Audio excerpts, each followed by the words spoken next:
पाकिस्तान से आतंकवादी आते थे और हमारे जवानों को, हमारी जनता को मारकर चले जाते थे, बम धमाके करते थे, कई प्रकार के षड्यंत्र करते थे, मगर कोई जवाब नहीं दिया जाता था।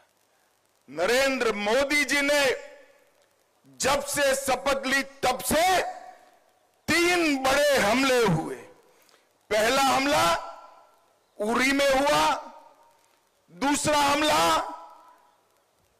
पुलवामा में हुआ और तीसरा हमला अभी अभी पहलगांव में करने का दुस्साहस पाकिस्तान प्रेरित आतंकवादियों ने किया।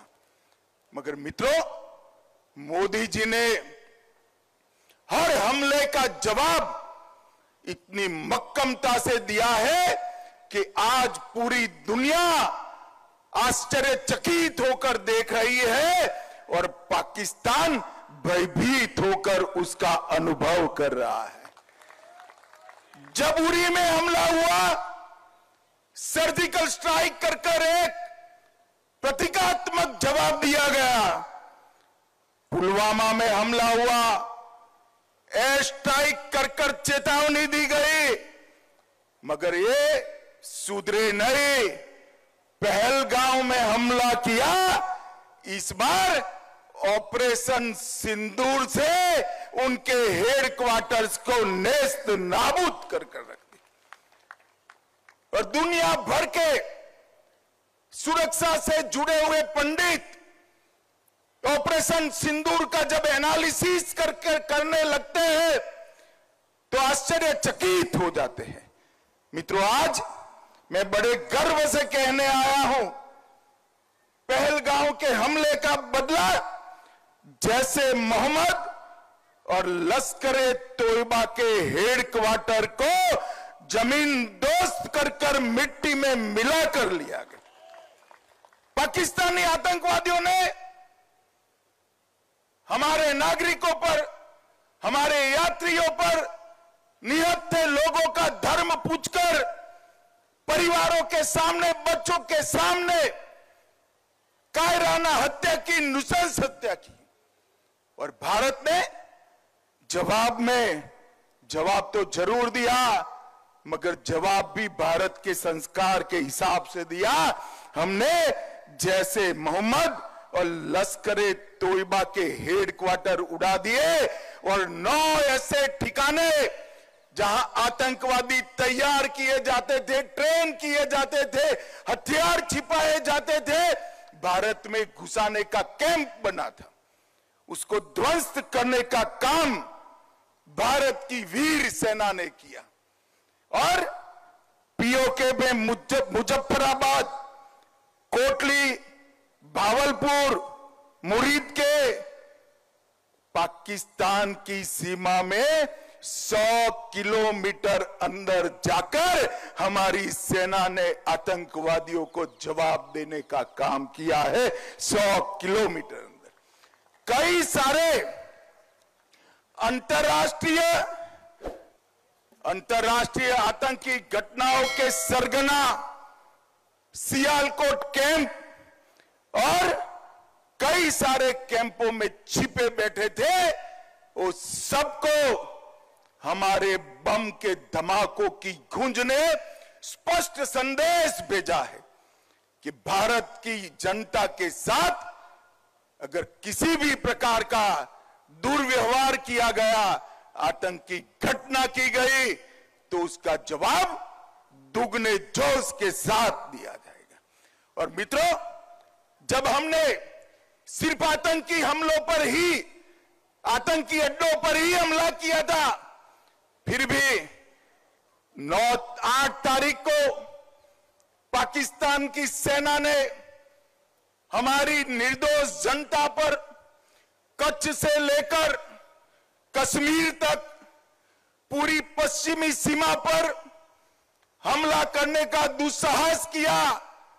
मगर मोदी जी के समय में हमारी एयर डिफेंस सिस्टम इतनी परफेक्ट बन चुकी थी कि एक भी मिसाइल्स भारत की भूमि पर नहीं गिर पाया, एक भी ड्रोन उनका भारत की भूमि पर नहीं गिर पाया। 100 से ज्यादा दुर्दांत आतंकवादियों को समाप्त करने के बाद जब एक भी हमला भारत को नुकसान पहुंचाने के में सफल नहीं हुआ, पाकिस्तान की सेना भी सोचती ही थी। और 9 तारीख को हमने 15 जगह पर, ये भी उनके एयरबेस पर, उनकी जनता को कोई नुकसान नहीं किया। एयरबेस पर नूर खान एयरबेस, सरगोदा का स्थान, सुकुर एयरबेस, कराची में मलिर कैंट, कई जगहों पर 15 स्थानों पर उनकी क्षमता को, वायु हमला करने की क्षमता को तहस नहस करने का काम भारत की सेना के वीर जवानों ने किया। और उसने बता दिया कि आप हमारी मिसाइल्सों को नहीं रोक सकते हो। मित्रों, और आज पूरा दुनिया के लोग जब इसका एनालिसिस कर रहे हैं, भारत की सेना के सामर्थ्य को आश्चर्यचकित और आनंदित होकर देख रहे हैं। और पहली बार आजादी के बाद भारत की सेना ने 100 किलोमीटर अंदर जाकर पाकिस्तानी कैंप्स, आतंकवादियों के कैंप्स को ध्वस्त करने का काम किया। और जो डराते थे कि हमारे पास एटम बम है, उनको लगता था उनकी धमकियों से डर जाएंगे, परंतु ऐसा नहीं हुआ।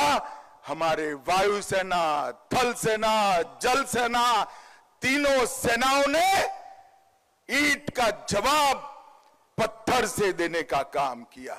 और मित्रों, आज पूरी दुनिया हमारी सेनाओं की मारक क्षमता की सटीकता, हमारी सेना के संयम और हमारे प्रधानमंत्री नरेंद्र मोदी जी की दृढ़ राजनीतिक इच्छा शक्ति की बुरी बुरी प्रशंसा आज पूरी दुनिया कर दी है।